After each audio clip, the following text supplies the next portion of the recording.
with this challenger from the left, 33, shiny, smart on social media. But actually about somebody who is promising something that might be impossible to deliver. And is that the trick that they have learned from MAGA and Trump? And suddenly you've got this young firebrand going, oh, it. Yeah, you can have whatever you want. Yeah, you can have a freeze. Yeah, you can have free that, free this. In the same way that when Trump promises, to make America great again and richer and cut immigration and stop wars, people buy into it because they just want to buy into that message. Is Mamdani the answer? Question mark. Today, 8 months after launching this campaign, with the vision of a city that every New Yorker could afford, we have won. This is the stuff of political earthquakes. Zoran Mamdani, 33 years old, Ugandan-born Muslim socialist, taking on and beating Andrew Cuomo, a giant, towering figure of New York politics. This is what it looks like for the Democrats, who are wondering if they're about to rewrite the rules. So he's won the Democratic nomination for the mayor of New York City. He's not the next presidential candidate. But what does this tell us about the direction of travel for a Democratic Party still reeling after last November's election defeat? Welcome to the Newsagents USA. The Newsagents USA. It's John. It's Emily. And this primary contest was starting to get an enormous amount of attention, anticipation, that something really seismic was about to unfold. Because the political establishment of the Democratic Party is so embedded that was this really going to be a mega shock that would see, as you said, a 33-year-old Muslim, democratic socialist, self-described, unseat the giant figure of one of the kind of dynastic families of New York politics, the Cuomos. And sure enough, Andrew Cuomo was slain in this battle for the Democratic Party nomination. And a lot of progressive Democrats are thinking, wow, we are on the march now. Yeah, we're going to talk about Mamdani, but it is worth reflecting on the person he beat, because Andrew Cuomo is a former New York governor and also the son of a former New York governor, if you want dynasty. And even if you don't know Mario Cuomo, you'll probably remember one of the lines that he gave politics, essentially, which was this idea of campaigning in poetry and governing in prose. In other words, once you get elected, you have to get down to the real business of politics.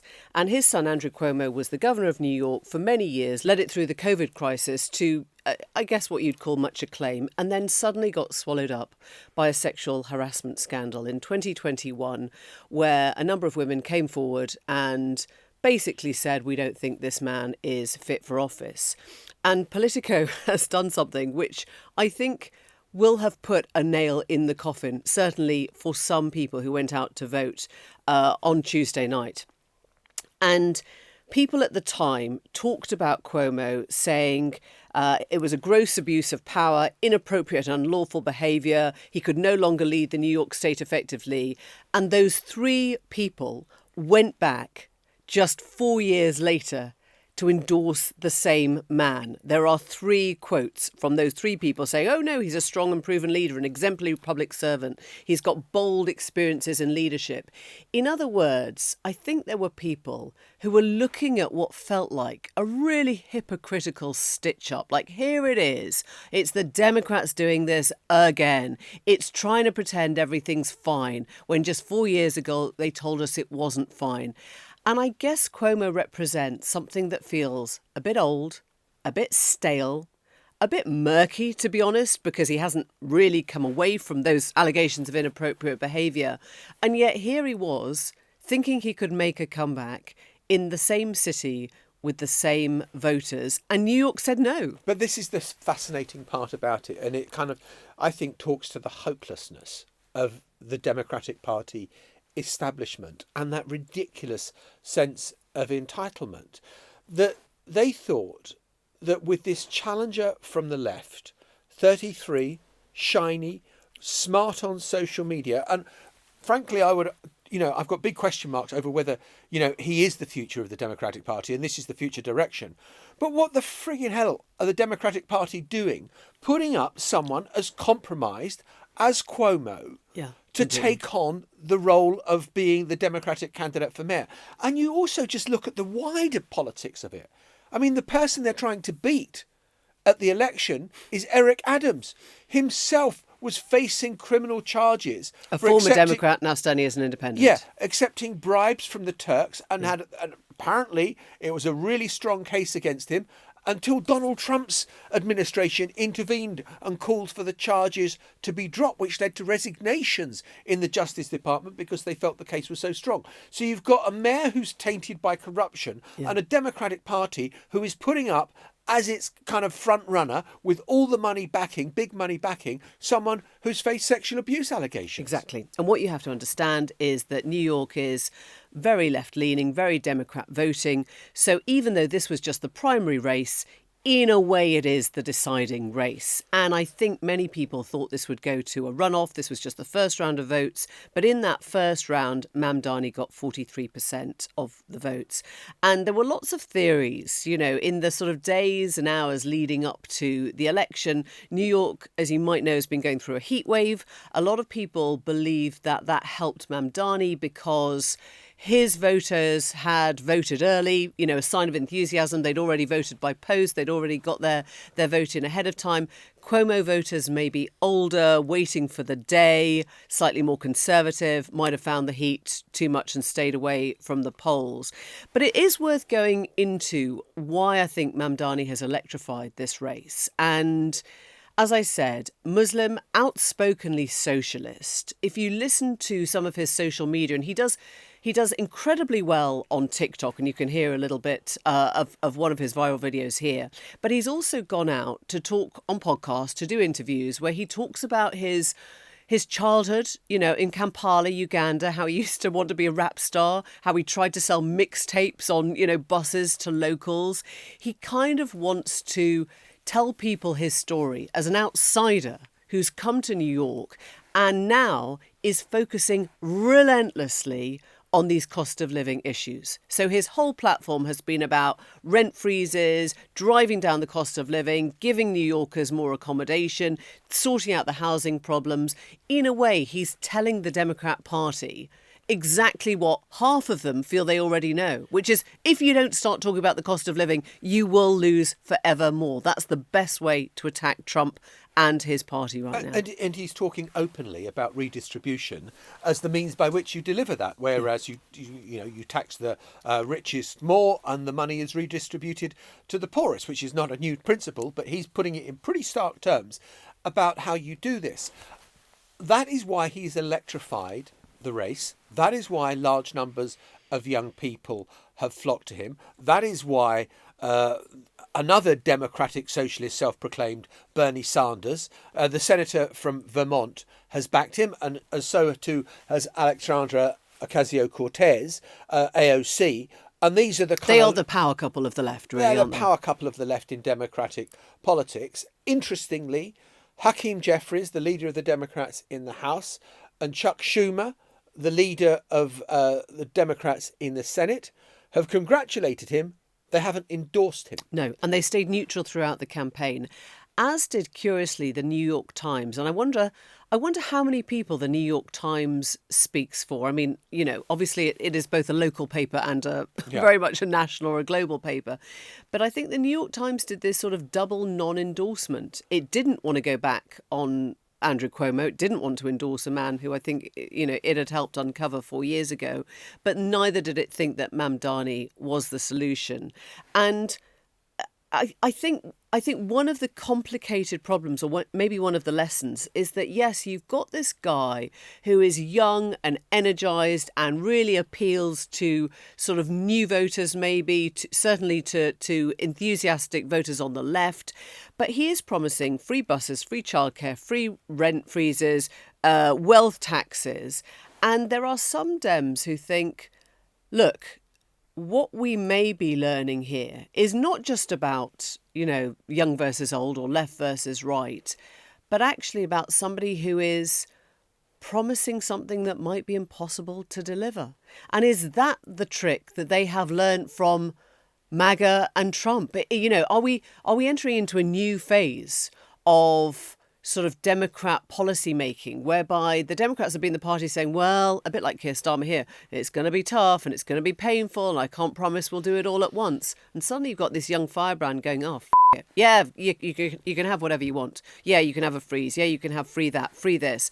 And they won't be able to deliver it, but they are energising voters to come out and vote for it in the same way that when Trump promises, to make America great again and richer and cut immigration and stop wars, people buy into it because they just want to buy into that message. I mean, the question is, I think that if you are serious about, is this the future direction for Democratic Party and the way back into power, the way back into the White House, you've got to look at the kind of shape of politics in the US, which has always been further to the right than the UK. There were elements. I mean, I was struck in the 2016 election campaign when, Bernie Sanders was going for the nomination against Hillary Clinton and fought her very close, how similar some of the rhetoric was from Bernie Sanders and Donald Trump, the old horseshoe of politics, on economic nationalism, protectionism, tariffs.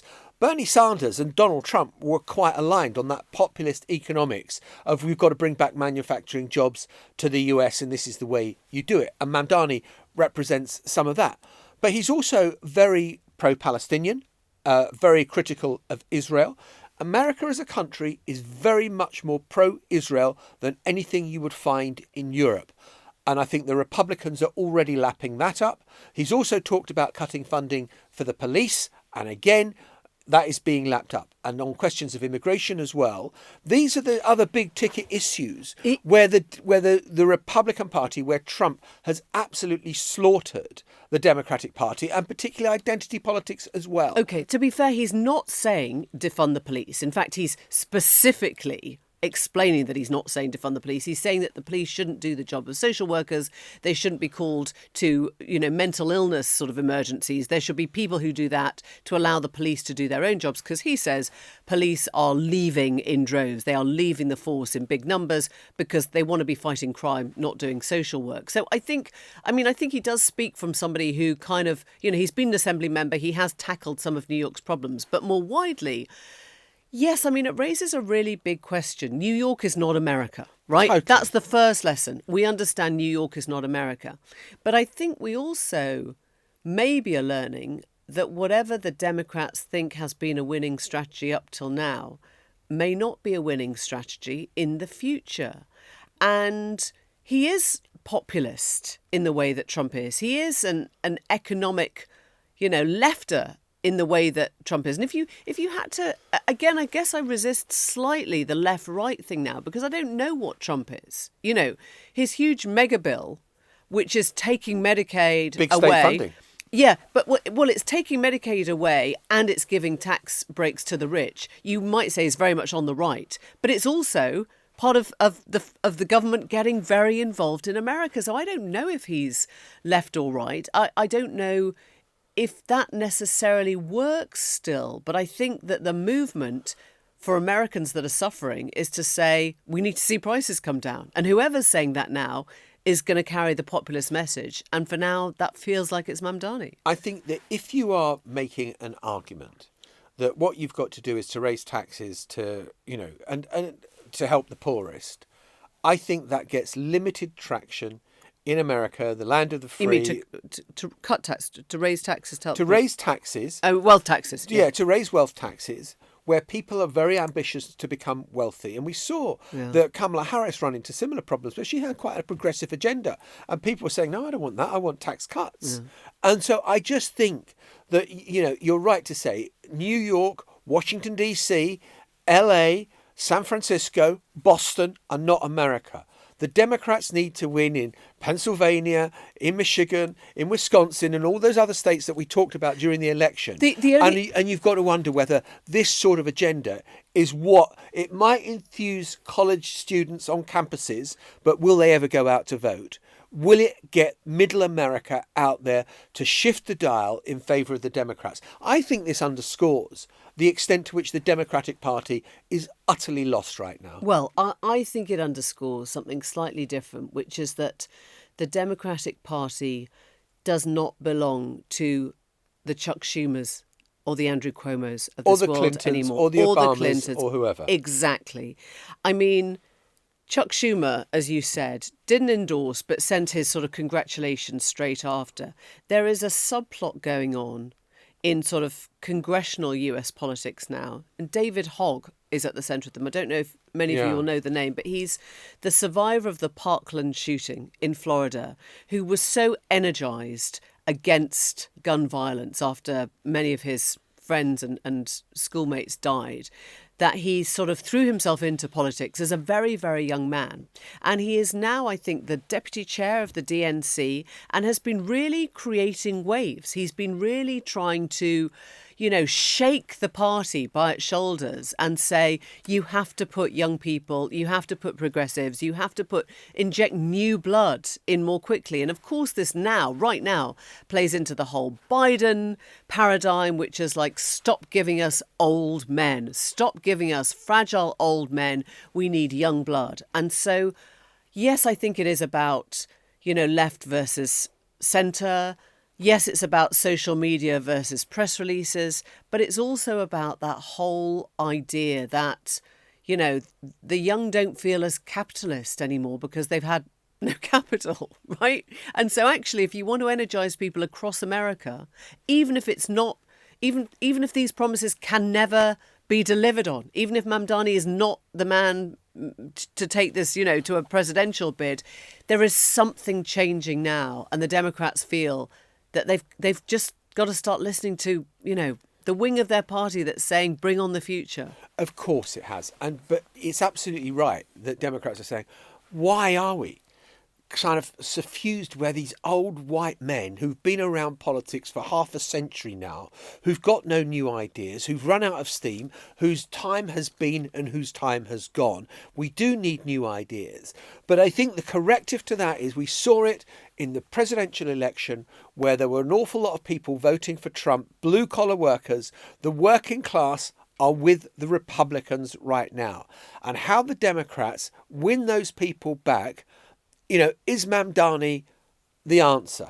Question mark. I don't think we know yet, because I think it would mean that America is going through. You don't mean Mamdani himself, but no, you mean, but I mean is Mamdani what he represents, AOC, who Bernie might Sanders. stand for, she is now old enough. I mean, this is the crazy thing. These people are so young. And Mamdani's not old enough yet. He's not old enough. AOC could stand. Bernie, you think won't stand, but would be a huge, sort of kingmaker or godfather. And then there are the people who are more central, like Pete Buttigieg, who has got a fantastic way of talking, even through Fox News, to people who wouldn't naturally vote for him, but still carries more of a centrist message. I guess that's the battle ahead. But if the generational shift is happening, it can't happen soon enough. We'll be back in a moment. Before we go, Are you off to Venice this weekend? Got the invite? wouldn't you love that? God. Wouldn't you love that? No, I'd be jealous as hell. I know. I would be absolutely beside myself if I saw you on some river taxi in Venice going up the Grand Canal looking bloody grand and I hadn't been invited. I'd Well, be the other very person upset. who might not be in Venice this weekend, if things don't go according to plan, is Jeff Bezos. Because apparently, even though he has planned, taken on the whole city for his 3-day wedding extravaganza, town hall officials have just revealed that he hasn't actually registered to marry in the city. Well, surely he's going to buy the city hall and tell them that he's got to be able to, and they've got to change the rules for him. If you've hired every river taxi, if you've hired 5 of the 5-star hotels in their entirety to house all the guests that are going, I'm sure you can deal with a few pesky Venetian authorities who are going to act as a block. Well, the backlash has been really quite powerful, actually, because protesters have already forced the organisers to move the party that they planned for Saturday from a hall in the centre of Venice to the Arsenale, which you will know It's on the outskirts. is It's just near on the airport. outskirts, the former docks, surrounded by a fortified wall. And one of the ways they did this was by putting a massive poster in the centre of the square in Venice, which just said, if you're rich enough to buy Venice, you're probably rich enough to pay your taxes. We will be back next week. Should we call this episode Jeff in Venice? Jeff in Venice. Thank you. Bye-bye. The Newsagents USA.